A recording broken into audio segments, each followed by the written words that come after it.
আশা করছি সকলেই ভালো আছো। টিউশন পয়েন্টের পক্ষ থেকে সকলকে আন্তরিক শুভেচ্ছা অভিনন্দন জানিয়ে আজকে তোমাদের হচ্ছে পঞ্চম পরীক্ষা অর্থাৎ 5 নম্বর যেটা হচ্ছে আজকে তোমাদের ম্যাথ পরীক্ষা হলো। আশা করছি সকলের পরীক্ষা ভালো হলো। অবশ্যই যার ভালো হয়েছে অবশ্যই কমেন্ট করে জানাবা, যার খারাপ হয়েছে দুঃখ করার কোনো ব্যাপার নেই। কিন্তু তোমাদের সঙ্গে আমি এখন বিস্তারিতভাবে যেটা আলোচনা করব যে ম্যাথ কোশ্চেন অর্থাৎ কার কয়টা ঠিক হয়েছে কোনটা কার ভুল হয়েছে সেটা অবশ্যই। কিন্তু এই এইটা আমাদের সলভটা বিশেষভাবে তৈরি করেছিলেন রফিক আহমদ, যিনি আমাদেরকে ভালোভাবে এটা কিন্তু সলভ করে দিয়েছে। প্রত্যেকটা কোশ্চেন ধরে ধরে যিনি সলভ করে দিয়েছে। অবশ্যই আমাদের পিডিএফ তোমাদের টেলিগ্রাম লিঙ্ক থাকবে, সেখান থেকে তোমরা সংগ্রহ করতে পারো। প্রত্যেকটা কোশ্চেন বিস্তারিতভাবে আলোচনা করেছেন তিনি, যিনি 5 বছরের এক্সপিরিয়েন্স রয়েছে আমাদের মাননীয় যিনি রয়েছেন আমাদের রফিক আহমেদ, তিনি ভালোভাবে আমাদের সাজেশন এটা কিন্তু সলভ করে দিয়েছেন কোশ্চেন। তো চলো এবার যদি আমাদের ভিডিওটা তোমাদেরকে অবশ্যই ভালো লাগে থাকে তাহলে অবশ্যই আমাদের চ্যানেলটিকে সাবস্ক্রাইব করে পাশের বেল আইকনটি প্রেস করে নোটিফিকেশন অন করবে, যাতে পরবর্তী ভিডিও আমাদের সহজে পাওয়ার জন্য। তো চলো দেখা যাক রয়েছে কিভাবে সলভ করেছে। তো তোমাদের আজকে প্রত্যেকের পরীক্ষা ভালো হয়েছে, যেটা দেখলাম যে আগের বছরের তুলনায় কিন্তু এই বছরে এই কোশ্চেনটা কিন্তু একটু সহজ হয়েছে তুলনামূলকভাবে। তো দেখো তোমাদের কথা একটা বলতে যাচ্ছি যে তোমরা প্রত্যেকেই করবা যে কোশ্চেনটাকে সামনে রাখবা, এমনকি প্রত্যেকটি অ্যান্সার মিলে নেবা, যে কার কোনটা ঠিক হয়েছে এমনকি কত নম্বর কার আসছে অবশ্যই তোমরা কমেন্ট করে জানাবা। এমনকি আমাদের এরকম ভিডিও পেতে আমাদের ইউটিউব চ্যানেলটাকে সাবস্ক্রাইব করে পাশের বেল আইকনটি প্রেস করে নোটিফিকেশন অন করে রাখবেন, যাতে আমাদের পরবর্তী কি প্রত্যেকটা ভিডিও তোমাদের সলিউশন আসবে কোশ্চেন পেপারে। ঠিক আছে, তো তোমাদের দেখো আমি প্রথম কোশ্চেন সম্পর্কে আলোচনা করবো এমসিকিউ, তারপরে এসিকিউ, তারপরে তোমাদের সত্য মিথ্যার সম্পর্কে। ঠিক আছে, তো আমি দেখলে শূন্যস্থান পূরণ সেখানে কিন্তু অনেক অনেক অনেক ভালো এসেছিলো এই বছর কিন্তু আগের বছরের তুলনায়। তো তোমাদের চলো দেখা যাচ্ছে দেখতে।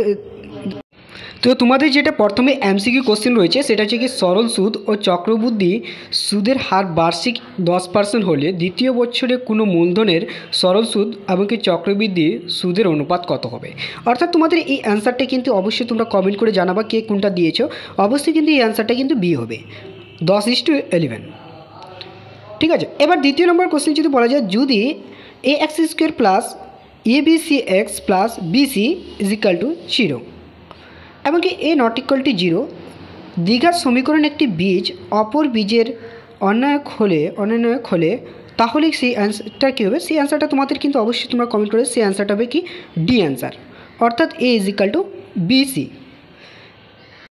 তো তোমাদের যেটা 3 নম্বর কোশ্চেন রয়েছে যে 5 সেমি 7 সেমি ব্যাস বিশিষ্ট দুইটি বৃত্ত পরস্পরকে অন্তঃস্থভাবে স্পর্শ করলে তাদের কেন্দ্রদ্বয়ের দূরত্বটা কত। অর্থাৎ এই কোশ্চেনের কিন্তু তোমাদের অ্যান্সারটা কী হবে, এ হবে কিন্তু 1 সেমি। ঠিক আছে, এই অ্যান্সারটা একদমই ঠিক আছে। এবার দেখো 4 নম্বর। তো তোমাদের 4 নম্বর যেটা কোশ্চেন বলেছে যে tan θ প্লাস cot θ এর সর্বনিম্ন মান কত। অর্থাৎ এর সর্বনিম্ন মানটা যেটা বলেছে কিন্তু এই কোশ্চেনটা কিন্তু 4 নম্বর কোশ্চেনের অ্যান্সার হবে তোমাদের বি, অর্থাৎ 2।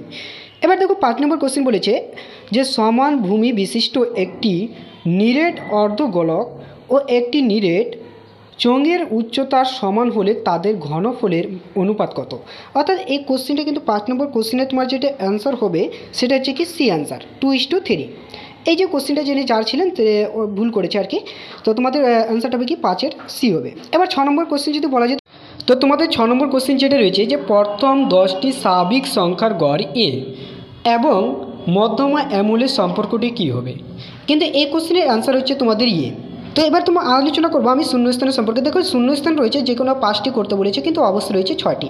তো প্রথম যে অ্যান্সারটি হবে তোমাদের p = 3 হবে। ঠিক আছে, এবার দ্বিতীয় নম্বর উত্তরটা বলতে গেলে বলছে আসল ও মূলধন কোনটি নির্দিষ্ট সময়ের বৃদ্ধির সুদের সমষ্টিকে ড্যাশ বলে। তো 2 নম্বরের অ্যান্সারটা হবে সমূল্য বৃদ্ধি। এবার 3 নম্বর কথা বলবো তোমাদের 2-3।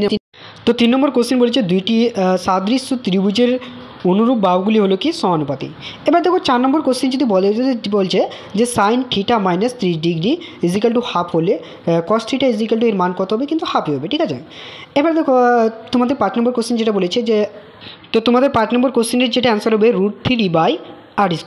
এবার দেখো 6 নম্বর কোশ্চেনের অ্যান্সার হবে x = 22। ঠিক আছে, এর মান x এর মান হচ্ছে 22।